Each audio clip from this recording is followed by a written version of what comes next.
Урматтуу кыргызстандыктар, тилекке каршы коомубуздун турмушунда баарыбызды тынчсыздандырган жагымсыз бир окуяга туш болдук. Ортодо чын бышыгын билип билбей, чын төгүнүн аныктабай, чагымчыл күчтөрдүн азгырыгына жетеленген топтордун кылган ишинин кесепетинен көпчүлүк элибиз, мамлекетибиз жабыр тартып отурат. 13 майда болгон окуяга калпычын аралаш ар кандай боектор сүртүлүп, 18 майда интернетке видео материал жайылткандардын кесепетин баарыбыз көрдүк. Ооба күч органдары өз маалында чара көрүп, жүргүзүп жаткан иштерин өз маалында коомчулукка чыгарганда, балким мындай болбойт эле. Биздин ички иштер министрлигибиз 13 майда болгон окуянын себепкерлерин кармап, ыкчам аракеттерди жүргүзүп, күнөөлүүлөрдү камап жатышкан. Бирок тилекке каршы бул кырдаалды башка күчтөр жагдайды курчутууга кызыктар тараптар пайдаланып кетүүгө үлгүрүштү. Биздин патриот жаштарыбыздын чет өлкөлүк жарандардын мыйзамсыз миграциясын токтотуу, мындай иштерге жол бергендерге катуу чара көрүү сыяктуу талаптары албетте туура. Ал талаптарды бул окуяда эле эмес, буга чейин да коюп келе жаткансыздар. Тиешелүү мамлекеттик мекемелер бул маселелерге анализ жүргүзүп, тиешелүү иш жүргүзө баштагандыгын дагы билесиздер. Өзүңөр күбө болгондой, буга чейин эле улуттук коопсуздук мамлекеттик кызматы ички иштер министрлиги тарабынан мыйзамсыз жүргөн чет өлкөлүк жарандарды аныктоо иштери жүрүп жаткан. Бирок жогоруда белгилегенимдей, интернет желесине эмне чыкса ошого ишенип, тең салмактап талдоо жүргүзө албай, ортодо чагымчылдардын намысты козгогон азгырыктарына жетеленип, куттуу өлкөбүздүн өнүгүү жолуна багыт алган мамлекетибиздин эзелтен келаткан меймандос элибиздин кадыр баркына шек келтирдиңер. Бул өтө өкүнүчтүү. Биз бир карын майды бир кумалак чиритет болуп, оңой олжого туйтунуп, карактоо аракетин кылган бирин экин ээн баштардын, алардын мындай аракетин көбүртүп жабыртып, чоң чууга айлантууну көксөгөн чагымчылдардын арам ойлорун ишке ашырууга жол бербейбиз.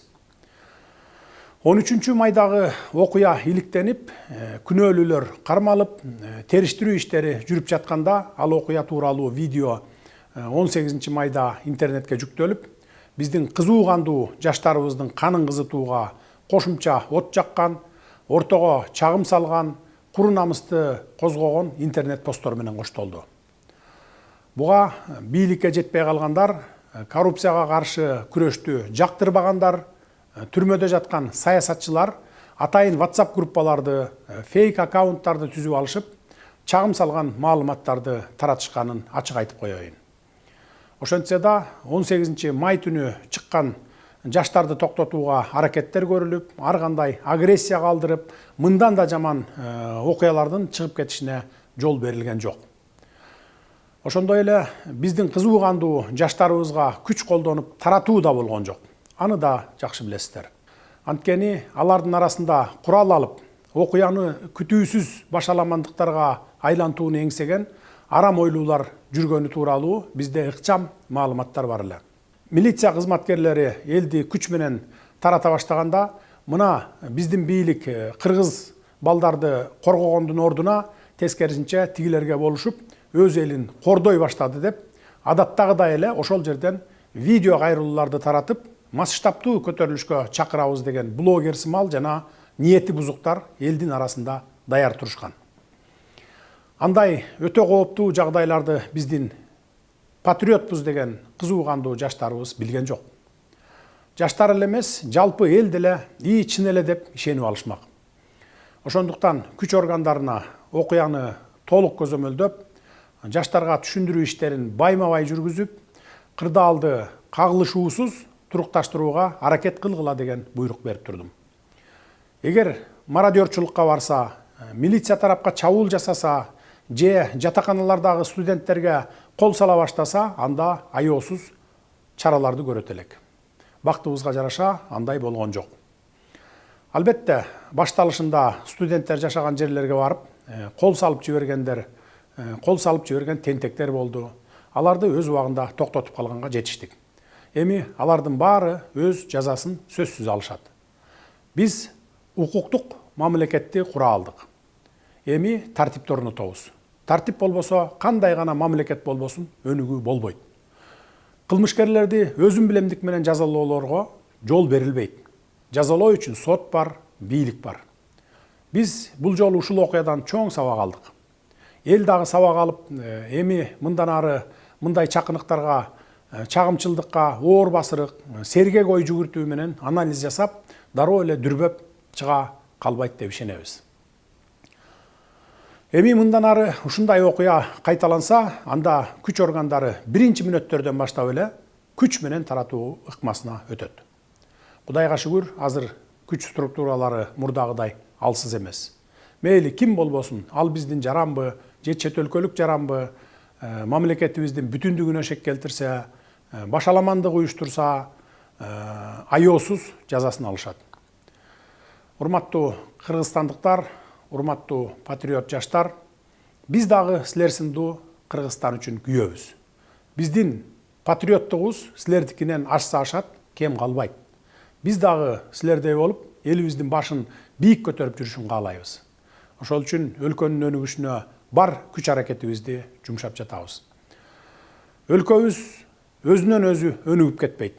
Сырткы дүйнө менен тыгыз карым-катышта болуу менен гана алдыга жылат. Дүйнөнүн кайсы гана мамлекети болбосун, алака катышта болуубуз зарыл.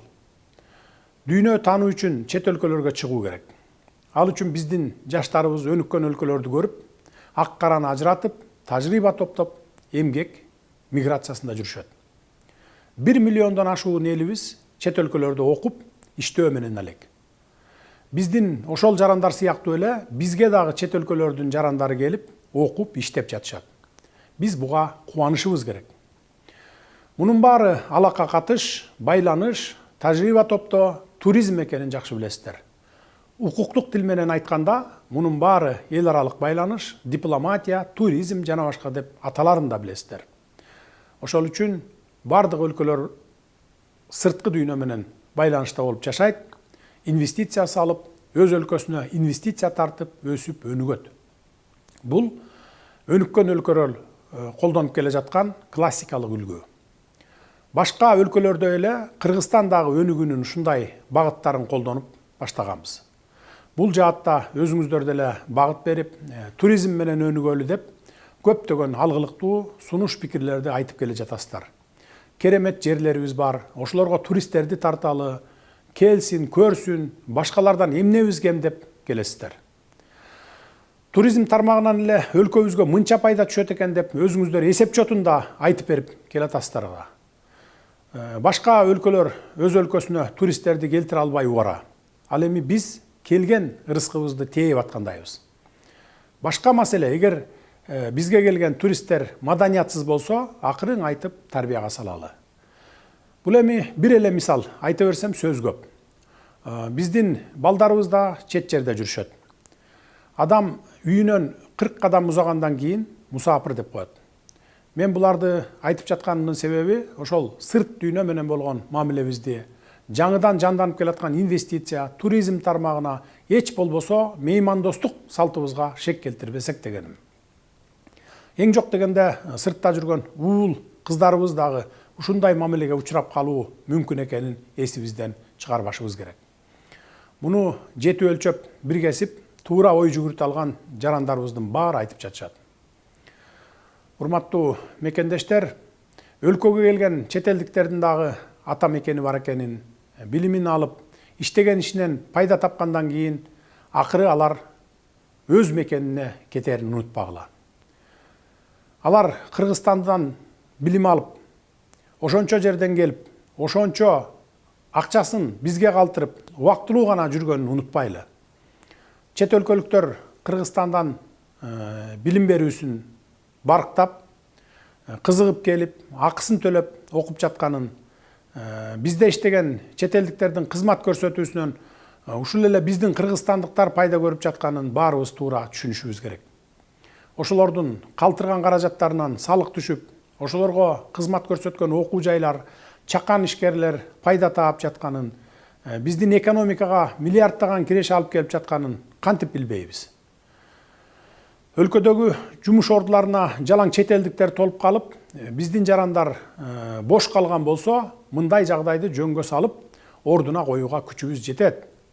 Бирок мындай арзан иштерге биздин жарандар барбай жатканы жашыруун эмес. Учурда жүргүзүлгөн статистикага ылайык, бүгүнкү күндө 6300дөн ашуун жумуш орду бош турат. Алдыдагы жылдарда дагы 10 000 деген жумуш орундары түзүлөт. Анткени ири-ири долбоорлорду ишке киргизебиз. Бул асмандан алынган сан эмес, ишкерлер менен министрликтер берип жаткан маалыматтар. Келгиле, силер дагы иштегиле. Бул иштерге биздин мекендештерибиз барып иштебегендиктен, биздин ишкерлер чет элдик эмгек мигранттарын чакырып, контрагын түзүп, иштетүүгө мажбур болуп жатышат. Чынын айтышыбыз керек, бул эми азыркы таптагы реалдуу көрүнүш. 2020 жылга чейин кандай элек, азыр кандай болуп келе жатабыз, айырма асман менен жердей. Биздин өлкөбүзгө эмгек мигранттары агылып келет деген түшүбүзгө дагы кирген эмес. Эгер азыр аларды ишке албай коюп, жумушчулар жетишпей калса, эми жанданып келе жаткан ишканалар токтоп калат. Ишкерлер банкрот болушат. Экономикабыз өйдөлөбөй эле ылдыйлап кетет. Муну да унутпашыбыз керек. Мен ушул жерден бир мисал келтире кетейин.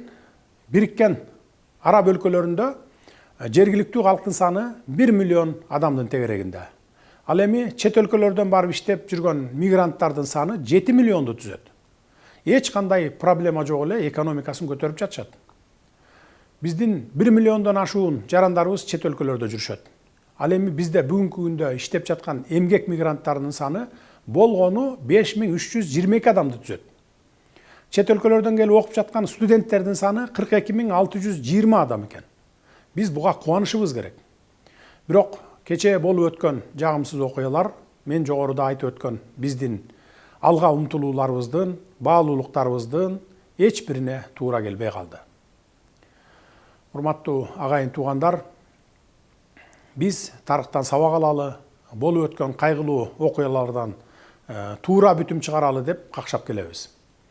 Эсиңиздерде болсо, 90-жылдардагы, кийинки 2010 жылдагы коогалаңдуу Ош окуясы деле учкундан жалын тутанат болуп, кенедей себептерден чыгып, натыйжасы кандай кайгылуу окуялар менен коштолгонун жакшы билесиздер.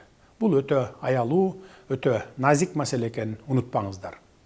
Тарбиянын башаты үй бүлөдөн башталат дейт. Ар кимибиз уул кыздарыбызга ээлик кылалы, акыл айтып туралы. Бирөөнүн жасаган жаман жорук үчүн башкаларга акарат келтирүү, уруп согуу адамдык касиетке туура келбестигин, мусулман баласынын жасай турган жоругу эместигин таптакыр эле болбой баратса, бул маселени укук коргоо органдары мыйзам чегинде иликтеп, жазасын берерин балдарыбыздын кулагына куялы. Жаштыкка алдырып, сүрмө топтун арасына кошулуп калып, тагдырына балта чабылып калбашына ата-энелер сиздер да кам көрүңүздөр. Урматтуу кыргызстандыктар, биз мамлекетибиздин бүтүндүгүнө, элибиздин ынтымагына шек келтирген, өнүгүүгө болгон умтулууларыбызга бут тоскон, өлкөбүздүн эл аралык аброюна, журтубуздун ар намысына сөз тийгизген жагымсыз иштерге жол бербейбиз. Биздин алдыбызга мындай милдеттерди Кыргызстандын жалпы эли коюп, бизди шайлаган. Албетте, биз жамы журтубуздун ишенимин актоого тийишпиз жана актайбыз. Эң алды жаштарыбызды сабырдуулукка, ар кандай азгырыктарга алдырбоого чакырар элем. Ал эми кызуу кандуу жаштарыбызды колдонуп, алардын ар намысын козгоо менен көпчүлүк массаны көчөгө алып чыгып, кечегидей окуяларды чыгарып, арам ойлорун ишке ашырам дегендерге катуу чаралар көрүнөт. Мен мындай бузуклардын жакындары эртең чыгып, мына бийлик өз элине каршы күч колдонуп, балдарыбызды камай баштады деп бет тырмарлык кылып, ач айкырык салып чыгышарын да билем. Бирок өлкө тагдырын ишенип тапшырган жалпы элдин тынчтыгы, биримдиги, өлкөнүн кадыр баркы, өнүгүүбүз мындай бир уч кумалактардан алда канча жогору турарын баса белгилеймин. Биз өлкөнү укуктук талаага алып келүү менен өнүктүрүүгө ант беребиз. Акыйкаттыктын алдында, адилеттүүлүктүн алдында, улуттук мыйзамдардын алдында баарыбыз бирдейбиз. Бириңерди өйдө, бириңерди төмөн көрүүгө акыбыз да жок. Муну ата мекенибизге келген меймандарыбыз да жакшы билишет, жакшы түшүнүшөт. бийлик эмне үчүн көчөгө чыккан элди биринчи мүнөттөрдө эле күч менен таркатпады, жаңжалды биринчи баштап күнөөлүү болсо да өз жарандарын колдоду деген күмөн санооңор бар экенин да билебиз. Эмне себептен күч колдонулбагандыгын мен жогоруда айтып өттүм. Мындан ары тартип катуу болот. Кам санабаңыздар. Урматтуу кыргызстандыктар, ылайым мамлекетибизде тынччылык, ынтымак өнүгүү болсун.